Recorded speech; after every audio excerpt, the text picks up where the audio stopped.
Bonjour, c'est Kelly, ravie de vous retrouver pour un tout nouveau DIY et aujourd'hui je vous propose un produit très efficace pour désodoriser les cuirs et les daims. Ici je vais traiter une jupe, mais avant d'aller plus loin, je t'invite à t'abonner à la chaîne, n'oublie pas non plus de cliquer sur la cloche pour activer toutes les notifications. Comme d'habitude, tu retrouves la recette détaillée sur le site kellybeauty.com. Avec cette recette très simple, tu vas pouvoir désodoriser toutes les peauceries anciennes. Par exemple, dans mon cas, je vais te montrer toutes mes astuces pour traiter une jupe en daim achetée en seconde main qui possède cette odeur caractéristique très déplaisante de vieillot, si je puis dire.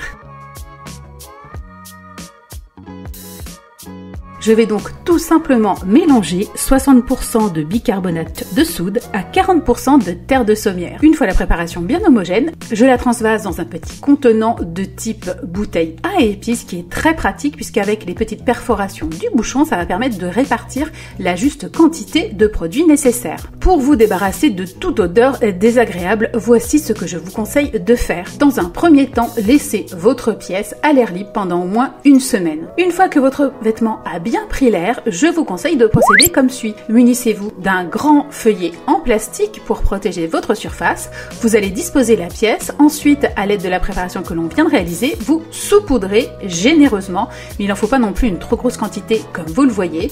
Et après, on va bien malaxer le tissu pour qu'il s'imprègne de partout de cette préparation. N'hésitez pas à faire la même chose également à l'intérieur du vêtement. Ensuite, je vais replier le plastique sur lui-même pour que la pièce soit complètement emprisonnée et on laisse de côté pendant 48 heures. La dernière étape pour parfaitement rénover ma pièce en daim, parce que vous allez voir que ça ravive aussi la couleur, c'est d'utiliser ce type de brosses qui ont une gomme très souple et qui permet de bien éliminer la préparation. Une fois qu'on a bien brossé, on a vraiment l'impression d'avoir un vêtement qui est tout neuf et sans aucune odeur. J'espère que cette toute nouvelle idée de DIY t'a plu. Si tel est le cas, fais-le moi savoir, laisse-moi toutes tes impressions en commentaire. Soutiens-moi en likant la vidéo et également en la partageant auprès de tous tes contacts sur les réseaux sociaux. Et si tu es nouveau par ici, sache que je propose deux de mes ouvrages au format d'e-book en téléchargement sur le site et également des formules de boost beauté si tu as besoin d'un petit coup de pouce en la matière. Tous les liens utiles sont en barre d'infos. À bientôt les câlinettes.